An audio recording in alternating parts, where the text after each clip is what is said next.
Siapa tahu. Laki-laki biasanya paling suka pada gadis-gadis genit.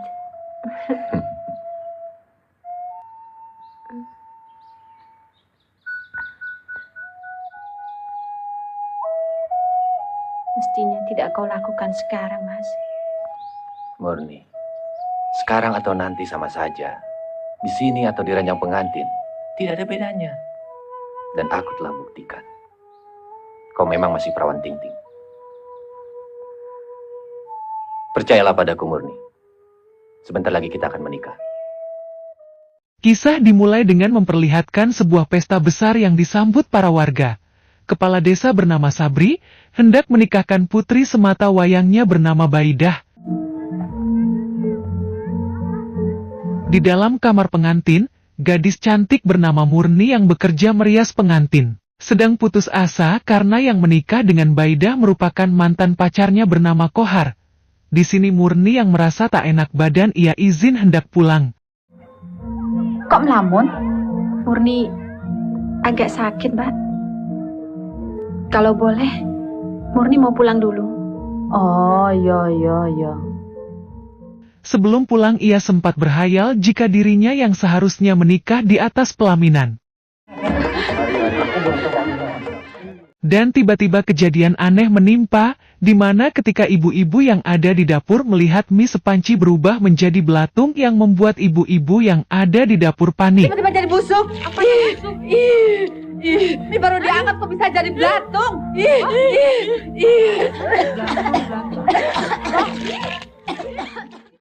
Murni yang berjalan pulang, di mana dia sempat melihat Kohar yang diiringi para warga hendak bersanding bersama Baidah. Murni yang gadis miskin dan lugu hanya bisa pasrah walau hatinya sakit. Untung juga si Kohar kawin sama anak lurah. Soal pekerjaan, dia tidak usah mikir lagi. Si Murni, dia pasti patah hati.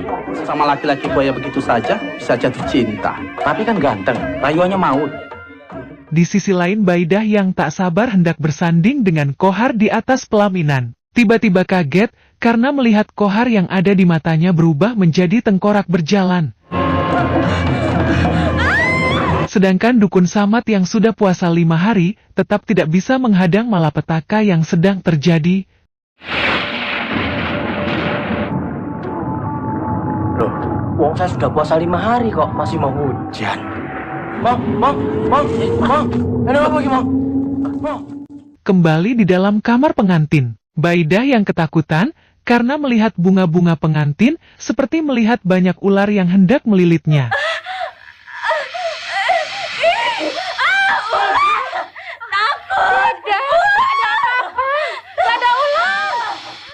Sedangkan di luar sendiri, persiapan pernikahan hancur diterjang gangguan yang terjadi. Malam harinya, Pak Kades dan Kohar memanggil dukun hebat di kampung mereka. Namun dukun tersebut dibuat babak belur setelah badannya dibanting-bantingkan ke tanah oleh makhluk tak kasat mata.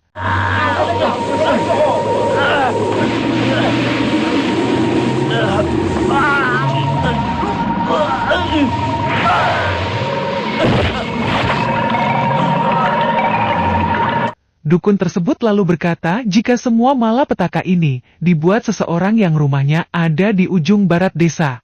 Tak lama kemudian, setelah mengatakan hal itu dukun tersebut meninggal. Di sebelah barat. Mendengar kata barat, Kohar langsung menuduh bahwa ada seseorang yang sengaja menghancurkan pernikahannya. Kohar yang mendengar jika pelaku kejadian ini berada di arah barat, di mana dia menduga orang itu adalah Murni, yaitu mantan pacarnya. Di sini Pak Kades melarang Kohar mengambil tindakan tanpa bukti, namun Kohar yang hatinya panas langsung menuju rumah Murni mengajak semua warga. Dia berkoar-koar, yang mana hal ini untuk memusnahkan tukang santet atau teluh di desa mereka. Kejahatan ini dibiarkan merajalela. Tidak. Saya juga tidak. Ayo.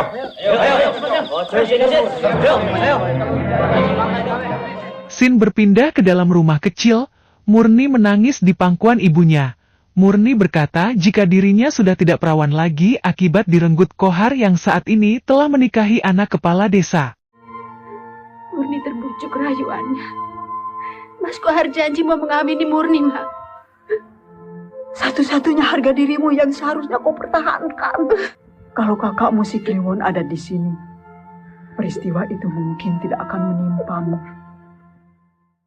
Tak lama setelah itu, Kohar yang datang bersama seluruh warga mendobrak pintu tanpa mau mendengarkan perkataan Murni dan ibunya. Di sini Kohar menyuruh para warga untuk menyeret Murni keluar rumah. Sedangkan sang ibu harus dipukul hingga dia terjatuh tak berdaya. Tak hanya itu, rumah Murni yang terbuat dari kayu langsung dibakar warga tanpa melihat tangisan ibu Murni yang masih ada di dalamnya. Warga yang tersulut emosinya ingin menghilangkan ilmu santet hingga dengan orangnya, di mana mereka diberi aba-aba oleh Kohar. Sehingga para warga tega melempar Murni ke dasar jurang, yang padahal belum tentu Murnilah pelakunya. Lempar.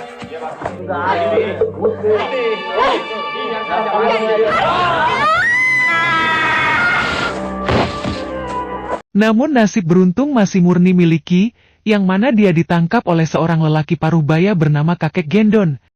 Setelah dibawa ke rumahnya, dan diobati, Murni lalu bercerita kenapa dia sampai dilempar ke jurang oleh warga. Hati saya. Semua berawal ketika Murni harus menyerahkan keperawanannya kepada Kohar di gubuk tua di tengah sawah. Pemuda desa yang gagah dan ahli merayu berjanji akan menikahinya setelah keperawanannya dia berikan. Murni, sekarang atau nanti sama saja. Percayalah padaku, Murni. Sebentar lagi kita akan menikah.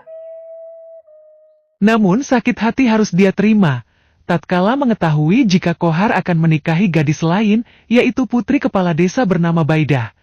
Dan saat pesta pernikahan itu berlangsung, terdapat kiriman santet yang merusak pesta itu. Dan Murni dijadikan tersangka atas apa yang telah terjadi karena Kohar mengira Murni sakit hati kepadanya. Dan disinilah Gendon menyarankan Murni membalas dendam kepada semua orang yang menyakitinya. Kau harus membalas dendam dengan setimpal. Membuat kau menderita, balas dia dengan setimpal. Kau telah dituduh melemparkan teluh. Lakukan tuduhan itu. Teluh dan santet semua orang-orang desa itu. Saya tidak mengerti teluh, Kek. Tidak mengerti santet. Akan kuturunkan semua ilmu hitamku untukmu. Kemudian Gendon berkata, jika ia akan mengajari Murni bagaimana cara balas dendam dengan menggunakan ilmu hitam. Dengan proses panjang dan ritual di bawah bulan purnama, bahkan mandi dengan darah ayam cemani. Pada akhirnya Murni berhasil bersahabat dengan iblis dan menguasai ilmu santet paling mematikan.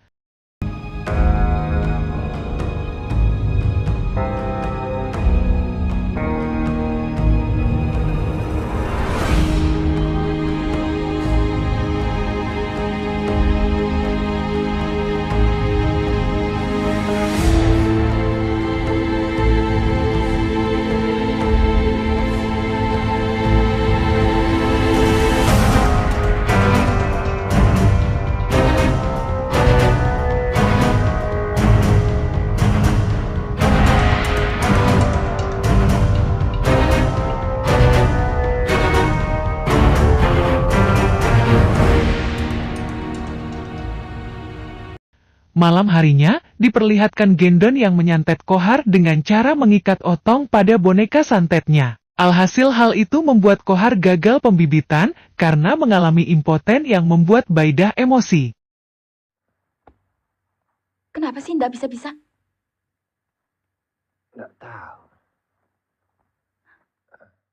Singkat cerita, setelah sekian lama Murni yang dikira wafat oleh para warga, kini muncul kembali di desa yang membuat warga ketakutan. Pak Kohar mesti beritahu, ya. Warga pertama yang diteror bernama Tejo, yang dulu ikut memukulinya dan membuang Murni ke dalam jurang. Di sini Murni mengirimkan ribuan lebah, sehingga Tejo langsung disengat lebah itu hingga membuat kepalanya hancur dan tewas mengenaskan.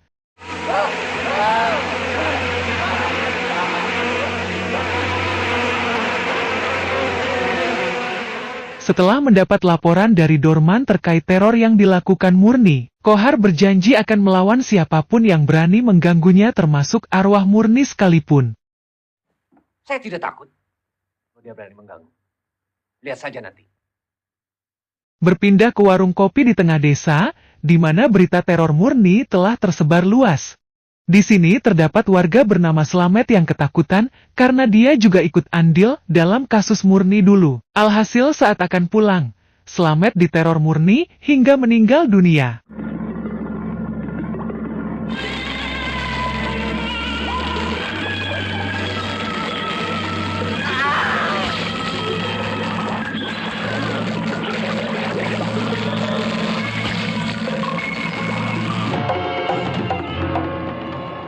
Mengetahui korban santet Murni mulai bertambah, di sini Kohar kembali menghasut para warga untuk mencari Murni dan membunuhnya. Tak lama kemudian ibu Murni yang ternyata masih hidup tiba-tiba datang. Dia berkata jika Murni tidak bersalah. Kalau di dunia ini ada setan, ya itu adalah kamu, Kohar. Tidak terima dengan perkataannya, Kohar memukul ibu Murni hingga dia meninggal. Dan kejadian itu dilihat Gendon yang memata-matai kejadian itu. Denda Murni semakin menjadi. Di saat Gendon memanas-manasinya dengan berkata jika ibu Murni telah wafat di tangan warga. Murni lalu mendatangi petani bernama Paiman, dan seketika itu Paiman ditenggelamkan dalam lumpur penuh belut hingga dia tak bernyawa.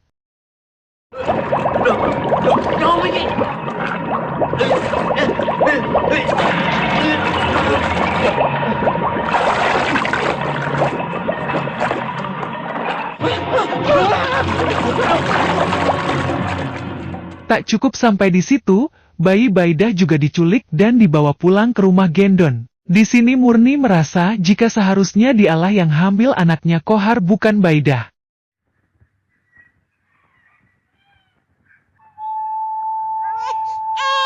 Kembalikan bayi ini. Di sisi lain, kita diperlihatkan datangnya pemuda dari kota bernama Permana yang hendak sholat di mushola yang lama tidak terawat. Permana merasa heran kenapa satu-satunya tempat ibadah yang ada di sini terlihat terbengkalai. Kemudian Dorman menjelaskan kenapa alasan hal itu bisa terjadi. Rupanya surau ini sudah tidak dipakai. Kadang-kadang sih ada juga yang pakai. Kalau mereka sedang menderita, baru ingat sembahyang. Tapi begitu habis panen, langsung mereka lupa. Oh ya, si Mas ini dari mana ya? Diketahui Permana sendiri adalah pemuda dari kota yang di masa kecilnya hidup di desa itu, dan dia hendak mengunjungi keluarganya. Dan di saat Permana melakukan ibadah sholat, tiba-tiba teror datang seakan-akan menandakan tidak menyukai orang beribadah di kampung tersebut. Dan disinilah kita diperlihatkan jika Gendonlah yang tidak menginginkan hal itu terjadi. Namun Permana tetap tabah karena ia sadar jika tidak ada kekuatan yang lebih besar dari kekuatan Allah.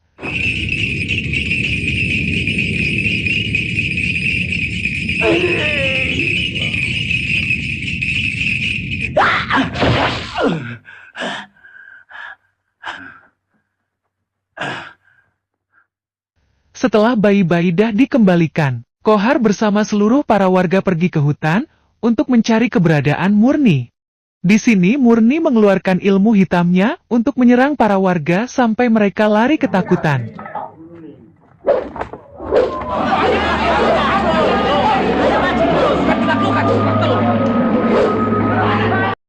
Sedangkan Kohar yang masih bersikeras ingin membunuh Murni harus menerima teluh sakti dari Murni.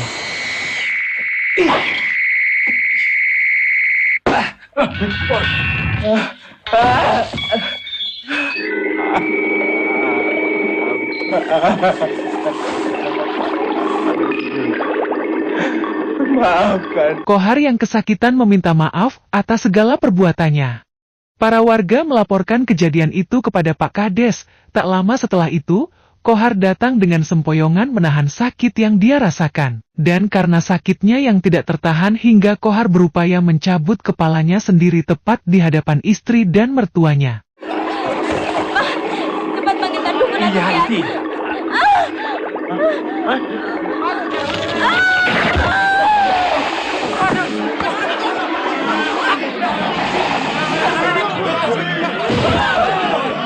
Permana datang terlambat karena Kohar sudah wafat dan kepalanya ia satukan dengan ditutup sarung milik Dorman. Kalau tidak ada anak, Setelah dendamnya terbalaskan, Murni mengatakan akan mengakhiri semua ini dan pergi ke kota. Namun Gendon meminta Murni agar semua warga dihabisi dan Gendon akan jadi kepala desa di sana, karena jika tidak maka ilmu hitam Murni akan memakan dirinya sendiri. Suatu hari saat Permana memancing, ia menemukan kain yang hanyut di sungai. Setelah dicari pemiliknya ternyata kain itu adalah milik Murni. Tak lama kemudian mereka berkenalan. Di sini Murni memperkenalkan namanya menjadi Seruni, dan diam-diam Seruni jatuh hati kepada Permana. Senang mancing? Ya. Mau? Buat saya? Ya. Nama saya Permana. Permana Sidik. Nama saya Seruni.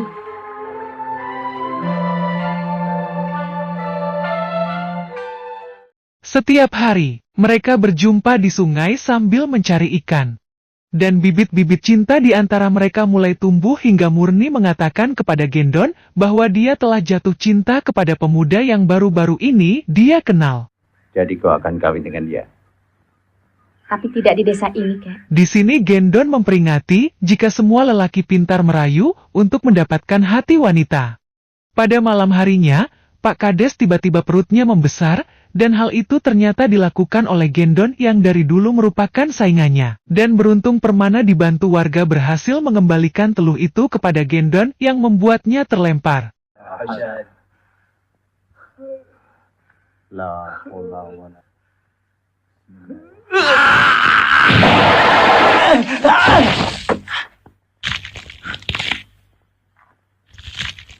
Bajingan!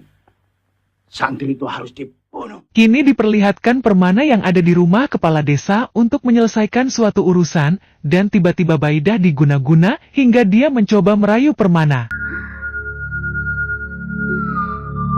Mas!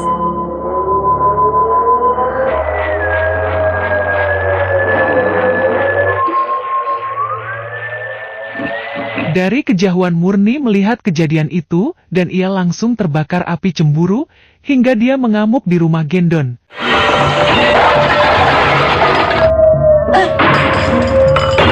Laki-laki bajingan!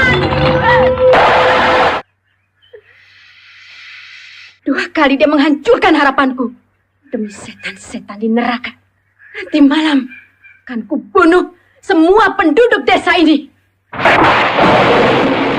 Ketika malam tiba Murni mencoba menyerang Permana dan warga di musyola, Permana yang heran dengan Seruni lalu bertanya siapa Seruni sebenarnya.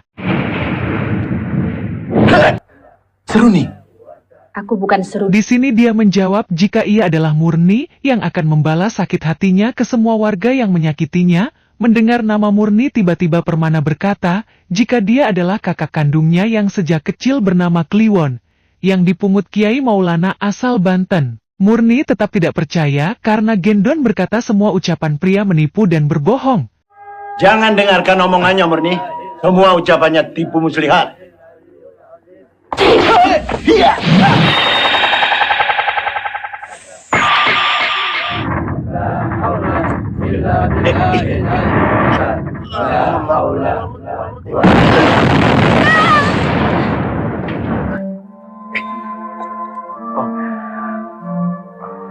Mas Iwanku.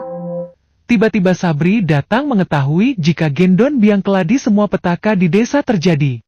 Diketahui jika Gendon menyimpan dendam kepada Sabri akibat kalah dari pemilihan kepala desa. Dan terjawab sudah semua petaka di desa itu adalah ulah Gendon yang dendam kepada Sabri karena sakit hati. Gendon lalu belajar ilmu hitam kemana-mana untuk menyerang Sabri. Rupanya kau biang keladi semuanya ini, Gendon. Berpuluh-puluh tukang teluh jadi guruku.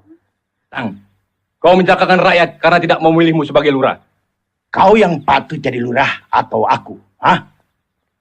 Murni yang mengetahui dirinya dimanfaatkan Gendon. Murni meminta Permana kakaknya agar dibantu untuk menyerang Gendon dengan doa. Setelah adu kekuatan tubuh Gendon akhirnya hancur oleh ilmunya sendiri.